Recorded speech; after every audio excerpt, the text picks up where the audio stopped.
Hello students, आज हम लोग डिस्कस करेंगे chemical properties of group 15 element.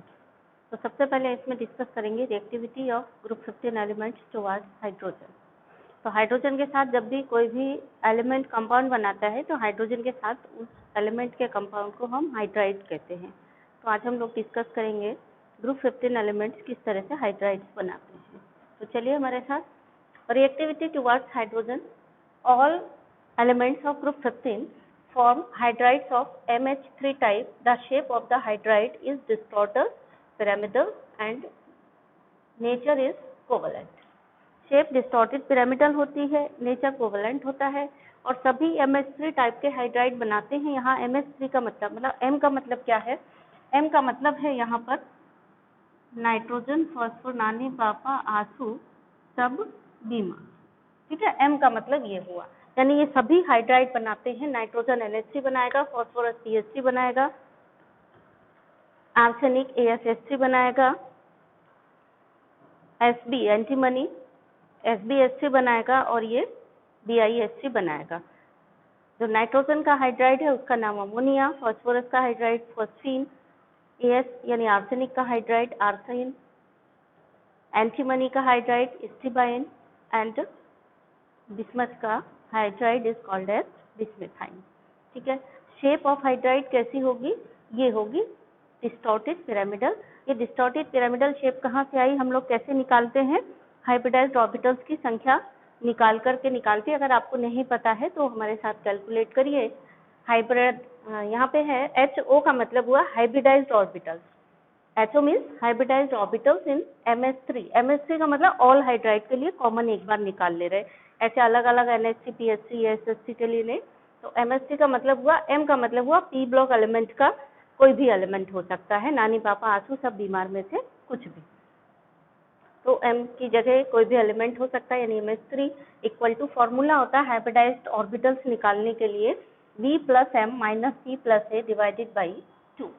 तो यहाँ पर V का मतलब होता है वैलेंस इलेक्ट्रॉन। अगर आपको नहीं पता है तो लिख लीजिए, नोट कर लीजिए।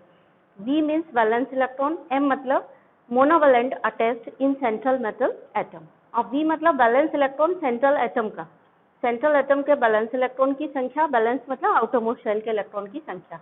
M मतलब उस एटम से मोनोवैलेंट एटम्स कितने अटैच्ड हैं उनकी संख्या। एंड देन C मतलब कैटायन, अगर वो पॉजिटिवली चार्ज है तो उस पर कितना पॉजिटिव चार्ज है उसको यहाँ C करके डिनोट करते हैं। अगर वो नेगेटिवली चार्ज है तो उस पर कितना नेगेटिव चार्ज है उसके लिए हम यहाँ A लिखते हैं। तो V plus M minus C plus A divided by 2। यहाँ पर देखिए वैलेंस इलेक्ट्रॉन 15 ग्रुप का एलिमेंट है तो हर एलिमेंट के बैलेंस इलेक्ट्रॉन कितने होंगे? 5 होंगे। ठीक है, तो V की वैल्यू हो गई यहाँ 5। मोनोवैलेंट एटम्स कितने अटैच्ड हैं? तो मोनोवैलेंट एटम्स यहाँ पे हाइड्रोजन के 3 अटैच्ड हैं, तो यहाँ पे हो गया मोनोवैलेंट यानी M की वैल्यू हो गई 3। अभी MS3 बनता है ना, तो इस पे कोई पॉजिटिव चार्ज है, कोई पॉजिटिव चार्ज नहीं है, तो यहाँ पे C की वैल्यू हो गई 0, यानी +0 हमने लिखा नहीं है। अगर आपको ये चीज़ नहीं आती है तो आप लिख भी सकते हो। तो C की वैल्यू यहाँ 0 हो गई और A, इस पे कोई नेगेटिव चार्ज भी नहीं है, तो मतलब माइनस प्लस A, यानी जो A की वैल्यू है वो भी 0 हो गई। ठीक है ना, तो 5 + 3 + 0 + 0। ये तो ऐसे बता रहे हैं, ये तो ओरल निकालने वाली चीज है, ऐसे लिखा नहीं जाता है। और लिखते भी हैं तो ये वाले ये C प्लस से छोड़ देते हैं, ऐसे ही सोच लेते हैं कि V प्लस M इतना है। अगर कोई चार्ज है तो लिख देते हैं, पर ये 0 0 लिखते नहीं है, मतलब आपके समझ आ जाए अच्छे से, इसलिए यहाँ पर लिख दिया है। ठीक है ना, तो 8/2 यानी हाइब्रिडाइज्ड ऑर्बिटल्स की संख्या आई 4। 4 हाइब्रिडाइज्ड ऑर्बिटल्स की संख्या आई तो फिर हाइब्रिडाइजेशन क्या होगा? इसमें से एक s ऑर्बिटल पार्टिसिपेट कर रही होगी, 4 में से एक s, और फिर बाकी की मैक्सिमम P। तो P कितनी है? 3 बची और 3 ही P होती हैं, यानी हाइब्रिडाइजेशन क्या हो गया? sp3 हाइब्रिडाइजेशन हो गया। ये हाइब्रिडाइजेशन हमने कैसे निकाला? इस फॉर्मूले से निकाल लिया कि क्या हाइब्रिडाइजेशन होगा। अगर आप 11th का भूल गए हो तो, वैसे 11th में मैंने आपको बहुत सारा एक चार्ट बनवाया था, उसको भी। बच्चों यहाँ पे हाइब्रिडाइज्ड ऑर्बिटल है 4 और बॉन्ड बनने हैं 3। एक है लोन पेयर ऑफ इलेक्ट्रॉन, तो 3 बॉन्ड से बनी हुई शेप और एक लोन पेयर ऑफ इलेक्ट्रॉन हो तो वो शेप होती है आपकी पिरामिडल शेप होती है। तो ये पिरामिडल शेप हो गई, लेकिन अमोनिया की शेप पिरामिडल ना हो करके डिस्टॉर्टेड पिरामिडल होती है। डिस्टॉर्टेड पिरामिडल मतलब वो पिरामिड भी थोड़ा सा डिस्टॉर्ट हो जाता है। डिस्टॉर्ट हो जाता है मतलब उसका भी शेप थोड़ा सा बदल जाता है। उसका कारण क्या होता है? ये डिस्टॉर्टेड पिरामिडल क्यों हो गई? कारण है रिपल्सन ऑफ इलेक्ट्रॉन पेयर, यानी लोन पेयर ऑफ इलेक्ट्रॉन जो अमोनिया पे है उसके कारण ये बॉन्ड एंगल कम हो जाता है, कम हो जाता है और जो पिरामिडल शेप है वो डिस्टॉर्ट हो जाती है। तो जो शेप का नाम है वो है यहाँ पर डिस्टॉर्टेड पिरामिडल। तो यहाँ पे दो क्वेश्चन हो गए। अगर ज्योमेट्री पूछी गई आपसे कि हाइड्राइड्स की ज्योमेट्री क्या है, तो ज्योमेट्री क्या है? 4 हाइब्रिडाइज्ड ऑर्बिटल हैं तो इनकी ज्योमेट्री रहेगी ये टेट्राहेड्रल ज्योमेट्री रहेगी। लेकिन शेप हाइड्राइड का शेप क्या होगा? जो बॉन्ड बना रहे हैं, जो हमें बॉन्ड में दिख रहा है उसको शेप कहते हैं। तो बॉन्ड अभी ये शेप बना रहे हैं, ये कहलाता है पिरामिडल शेप। और पिरामिड के ऊपर एक ये लोन पेयर ऑफ इलेक्ट्रॉन है, ये उपद्रव कर रहा है क्योंकि ये रिपेल कर रहा है तीनों बॉन्ड को, तीनों एमएच बॉन्ड को।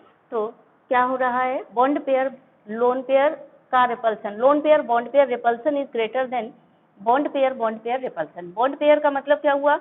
यहाँ पे जो बॉन्ड है, बॉन्ड में 2 इलेक्ट्रॉन है, इस बॉन्ड में भी 2 इलेक्ट्रॉन है, इस बॉन्ड में भी 2 इलेक्ट्रॉन है, उनको हम बॉन्ड पेयर ऑफ इलेक्ट्रॉन कहते हैं, मतलब बॉन्ड के इलेक्ट्रॉन।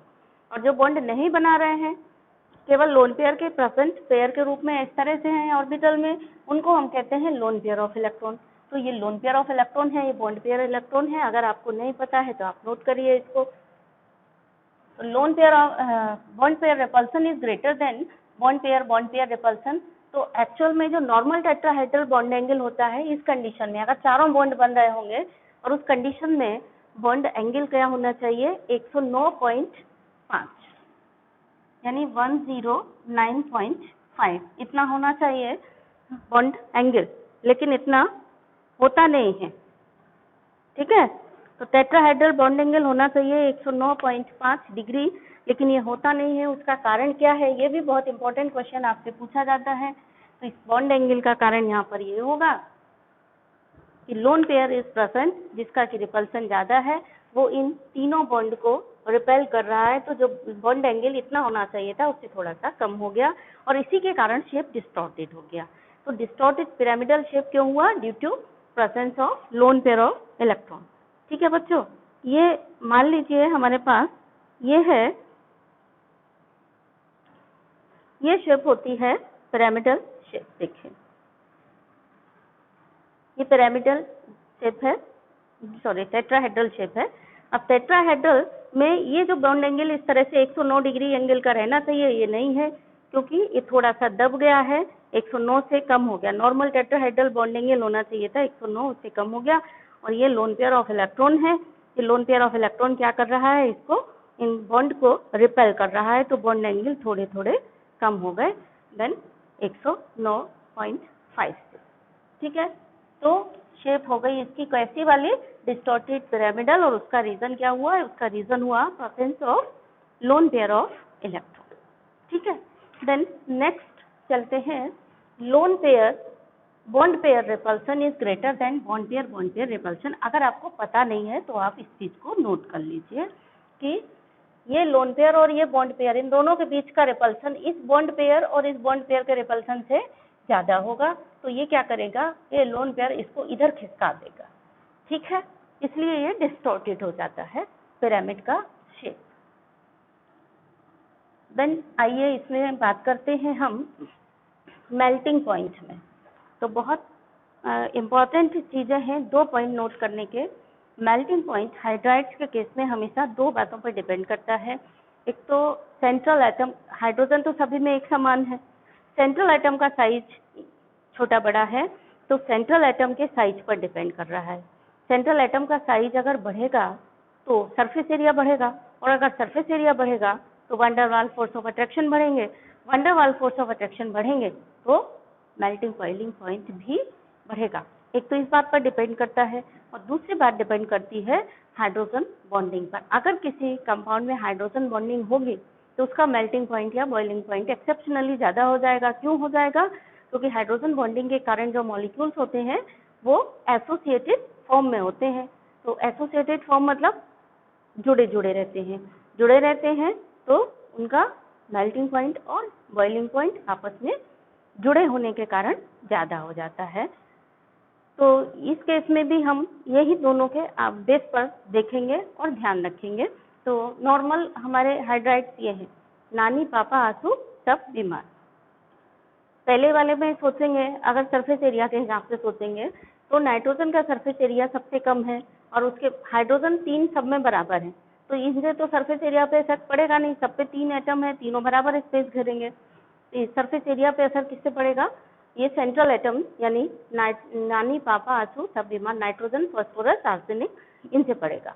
तो इनका साइज ऊपर से नीचे बढ़ रहा है, तो आपका कॉमन सेंस फिर क्या कह रहा होगा?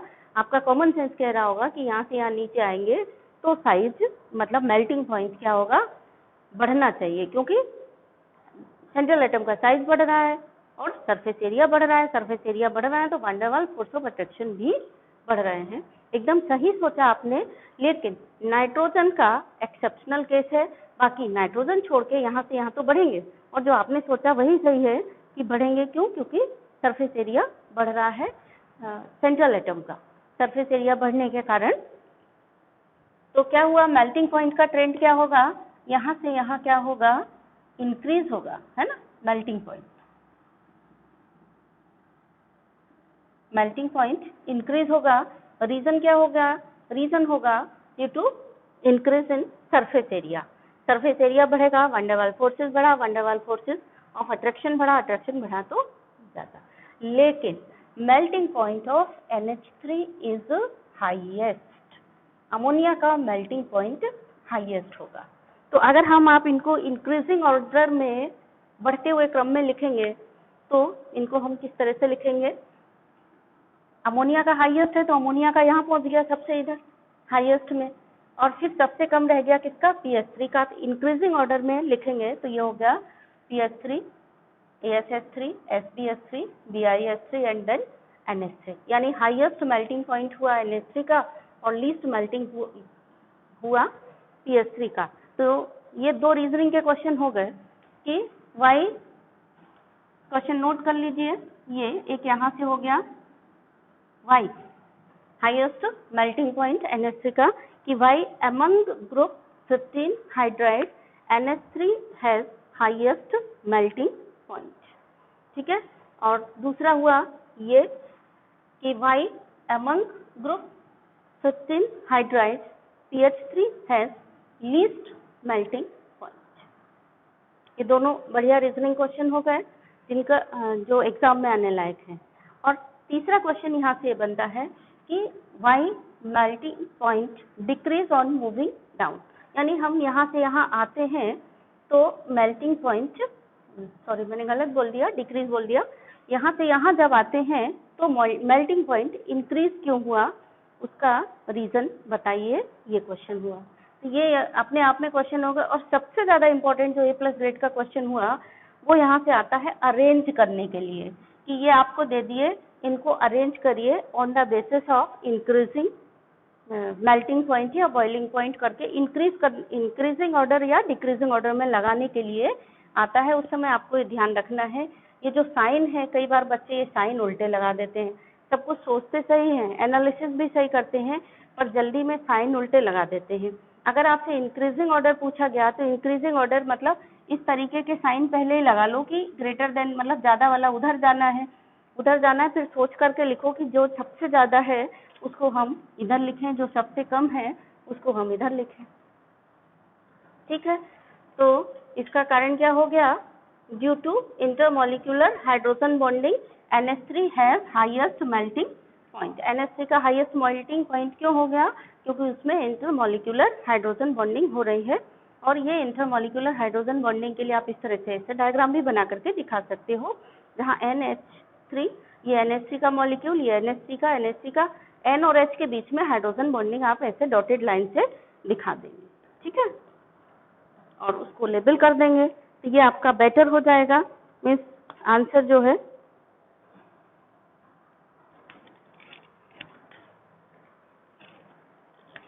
अगर आप इस तरह से रिप्रेजेंट कर देते हैं तो ये एरो बना करके आप इसको रिप्रेजेंट कर दीजिए। ये हाइड्रोजन बॉन्डिंग है। नाउ आंसर विल बी, मतलब क्वालिटी बढ़ गई आंसर की, आपने साथ में ये डायग्राम भी बना दिया, तो ये ध्यान रखना है। तो मेल्टिंग पॉइंट की बात हो गई, अमोनिया का हाईएस्ट होता है। अब बात करते हैं बॉइलिंग पॉइंट की। यहीं पे एक क्वेश्चन, ये भी 2 क्वेश्चन आपने नोट कर लिए। अमोनिया का हाईएस्ट क्यों होता है इसका तो ये लिखा ही है। पीएच3 का लीस्ट क्यों होता है मेल्टिंग पॉइंट, ये क्योंकि फॉस्फोरस छोटा है, स्मॉल साइज है, सरफेस एरिया कम है। पीएच3 का van der Waals forces are very weak, इसीलिए पीएच3 का मेल्टिंग पॉइंट इज लीस्ट। तो इसका क्वेश्चन लिख करके आंसर आपको लिखना है, ये आपका टास्क हो गया असाइनमेंट का। देन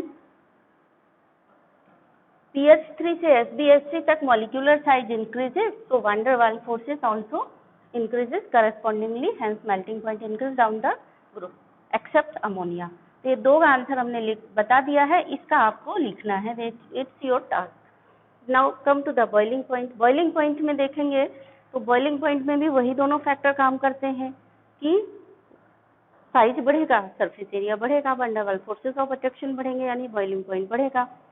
और दूसरा फैक्टर क्या काम करता है, दूसरा फैक्टर काम करता है हाइड्रोजन बॉन्डिंग, यानी हाइड्रोजन बॉन्डिंग वाला तो केवल एक ही एलिमेंट है यहाँ पे नाइट्रोजन, नाइट्रोजन के अलावा और कोई हाइड्रोजन बॉन्डिंग नहीं कर सकता इसमें, क्योंकि इनमें इलेक्ट्रोनेगेटिविटी बाकी सबकी कम है। मतलब हाइड्रोजन और बाकी एलिमेंट का इलेक्ट्रोनेगेटिविटी का डिफरेंस बहुत कम है, तो वो हाइड्रोजन बॉन्डिंग तो कर ही नहीं सकते। केवल नाइट्रोजन हाइड्रोजन बॉन्डिंग बनाएगा, यानी NH3 हाइड्रोजन बॉन्डिंग बनाएगा, इसके अलावा और कोई नहीं बनाएगा। यानी NH3 एक्सेप्शनल हो जाएगा हाइड्रोजन बॉन्डिंग के कारण, बाकी सब नॉर्मल रहेंगे। बाकी सब नॉर्मल रहेंगे तो फिर बॉइलिंग पॉइंट का ट्रेंड क्या रहना चाहिए, बॉइलिंग पॉइंट ऊपर से नीचे क्या होना चाहिए, यहाँ से यहाँ बॉइलिंग पॉइंट बढ़ना चाहिए। तो BiSC का हाईएस्ट होना चाहिए, लेकिन अमोनिया का एक्सेप्शनल है, तो अगर आपने ध्यान नहीं दिया तो आप झटके में अमोनिया का भी हाईएस्ट लिख करके आ जाएंगे, और अगर आपने ऐसा लिख दिया तो आपका गलत हो जाएगा। बॉइलिंग पॉइंट की जब हम बात करेंगे यहाँ, तो हाइड्राइड है हमारे पास, नानी, पापा, आंसू, सब बीमार, ठीक है। ये तो आपने निकाला तुरंत कि यहाँ से यहाँ बढ़ेगा, बिल्कुल यस बढ़ेगा क्योंकि साइज बढ़ रहा है।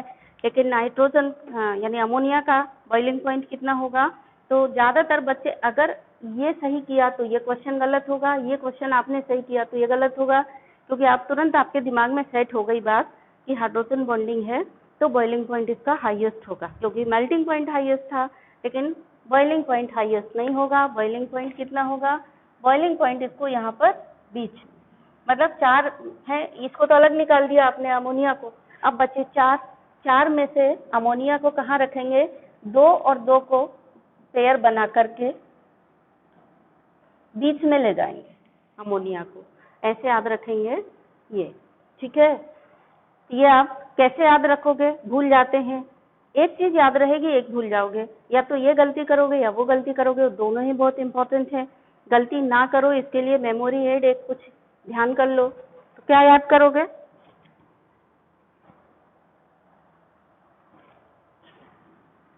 कैसे याद करोगे, ये क्या हो गया, ऐसे याद कर लो कि नानी का मेल्टिंग पॉइंट हाईएस्ट है। मेल्ट का मतलब क्या होता है, मेल्ट का मतलब होता है फ्यूज होना, है ना।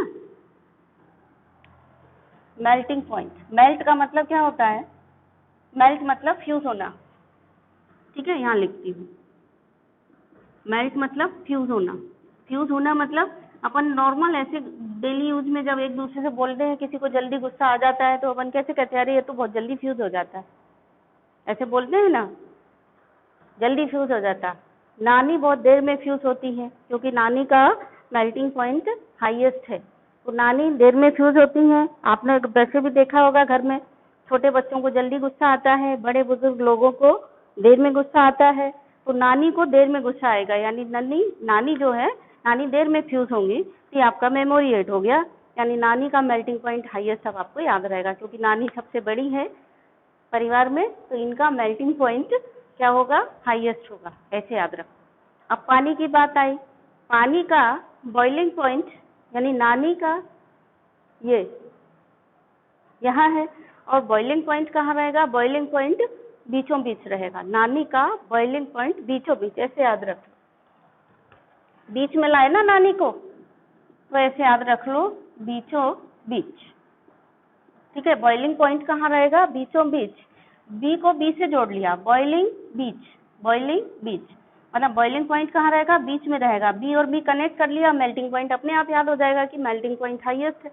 मतलब इसमें क्या आपको याद रहेगा? इतना याद रहता है कि एक हाईएस्ट है और एक बीच में है, मतलब मेल्टिंग पॉइंट या बॉइलिंग पॉइंट में एक हाईएस्ट है, एक बीच में। थोड़े दिन बाद ये याद रहेगा, क्योंकि रिकॉल करोगे तो बस इतना याद आएगा, इतना कि हाँ याद आ रहा है बॉइलिंग पॉइंट और मेल्टिंग पॉइंट में एक हाईएस्ट है और एक बीच में है, ऐसा इतना भी याद आ जाएगा। लेकिन अब कैसे याद रखना है? बॉइलिंग बीचों बीच, बॉइलिंग पॉइंट कहाँ है? बीचों बीच। बी और बी को जोड़ लिया आपने तो कभी भूलोगे ही नहीं। तो बॉइलिंग पॉइंट कहाँ है? बीचों बीच है और मेल्टिंग पॉइंट इसका हाईएस्ट है। अब यह पक्का याद हो गया। नानी देर में फ्यूज होंगी, नानी को गुस्सा देर में आएगा। बड़े बुजुर्ग लोगों को घर में गुस्सा देर में आता है, बच्चे जल्दी गुस्सा हो जाते हैं, जिद करते हैं, और बड़े लोग बहुत समझदार होते हैं, वो गुस्सा नहीं करते हैं। तो नानी समझदार है, यानी नानी का मेल्टिंग पॉइंट हाई है, ठीक है। देर में फ्यूज होंगे यानी मेल्टिंग पॉइंट हाई है, बॉइलिंग पॉइंट बीचों बीच। तो ये याद हो गया इससे। अभी यहाँ पे दो रीजनिंग क्वेश्चन बन गए फिर से कि boiling point of BiS3 is highest why. एक तो ये क्वेश्चन हो गया कि ये बॉइलिंग पॉइंट हाईएस्ट क्यों होता है।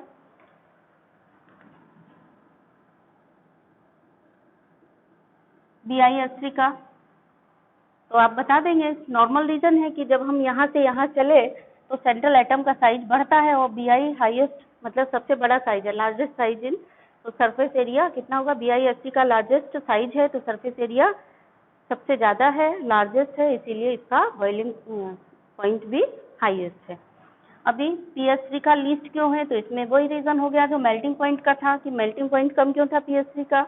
छोटा साइज है बेचारे का, सरफेस एरिया बेचारे का कम है, इसीलिए वान डेर वाल्स फोर्सेस बहुत ही वीक है, इसीलिए ये इजीली बॉइल हो जाता है, यानी बॉइलिंग पॉइंट इसका लीस्ट है। अब क्वेश्चन आता है कि अमोनिया का अनएक्सपेक्टेड बॉइलिंग पॉइंट क्यों है, या अमोनिया का boiling point is greater than PS3, ये आता है question. Why ammonia has greater boiling point than PS3, तो उसका भी रीजन है क्योंकि अमोनिया में हाइड्रोजन बॉन्डिंग होती है और फास्फोरस में PS3 में हाइड्रोजन बॉन्डिंग नहीं होती है। तो इसमें हाइड्रोजन बॉन्डिंग होती है तो it is found in associated form. इसमें पाया जाता है एसोसिएटेड फॉर्म में, ऐसे यूनियन बना करके रहता है। एसोसिएटेड फॉर्म मतलब यूनियन बना के, एक दूसरे का हाथ पकड़ के। हाथ कैसे पकड़ते हैं? थ्रू हाइड्रोजन बॉन्डिंग, ठीक है ना। तो ये हाइड्रोजन बॉन्डिंग के कारण, तो ये हो गया इंटर मॉलिक्यूलर फोर्सेस। कौन किसके कारण बढ़ जाते हैं? हाइड्रोजन बॉन्डिंग के कारण बढ़ जाते हैं। तो अमोनिया है greater boiling point than PS3, ये भी हो गया। देन BiS3 का हाईएस्ट क्यों होता है? क्योंकि सरफेस एरिया ज्यादा है, ये हो गया, ठीक है। तो ये बहुत इंपॉर्टेंट क्वेश्चन हो गए। Why NH3 has higher boiling point than PS3? So due to intermolecular hydrogen bonding in NH3, it is found in associated form. In PS3, hydrogen bonding is not found. Hydrogen bonding PS3 में होती नहीं। अभी again ये question आ गया कि why hydrogen bonding is found in NH3 but not in PS3? Hydrogen bonding NH3 में होती है लेकिन PS3 में नहीं होती है। तो रीजन क्या है उसका? उसका रीजन है due to small size and high electronegativity of nitrogen. Nitrogen का साइज भी बहुत छोटा है, इलेक्ट्रोनेगेटिविटी भी बहुत ज्यादा है, हाई है। तो NH बॉन्ड हाईली पोलर होता है क्योंकि हाइड्रोजन इलेक्ट्रो पॉजिटिव है और नाइट्रोजन इलेक्ट्रो निगेटिव है। यानी इलेक्ट्रोनेगेटिविटी डिफरेंस अगर दोनों का देखेंगे तो अगर इलेक्ट्रोनेगेटिविटी का डिफरेंस ज्यादा होगा तो बॉन्ड पोलर होगा, और पोलरिटी होगी तो हाइड्रोजन बॉन्ड बनने की संभावना होती है। तो NH bond is highly polar, ठीक है ना। तो due to small size and high electronegativity of nitrogen the NH bond is highly polar. तो हाईली पोलर होता है और पोलर किससे? Than PH bond, PH bond से बहुत ज्यादा पोलर होता है। And H bonds are formed in NH मतलब NH और NH के बीच में एक मॉलिक्यूल का H और दूसरे मॉलिक्यूल का N के बीच में हाइड्रोजन बॉन्ड हो जाते हैं, यानी एक मॉलिक्यूल का NH बॉन्ड दूसरे मॉलिक्यूल के NH बॉन्ड से हाइड्रोजन बॉन्ड बना लेता है। वाइल ये पैराग्राफ चेंज करके लिखेंगे आप, नाइट्रोजन की बात एक पैराग्राफ में और फास्फोरस की बात एक पैराग्राफ में। While electronegativity difference in phosphorus and hydrogen is very less, so PS bond is not much polar and not form hydrogen bond. Electronegativity difference होता नहीं है दोनों में, लगभग सेम होती है। नाइट्रोजन इसकी फास्फोरस और हाइड्रोजन की इलेक्ट्रोनेगेटिविटी में बहुत ज्यादा डिफरेंस नहीं होता है। इसीलिए ये हाइड्रोजन बॉन्ड नहीं बनाते हैं।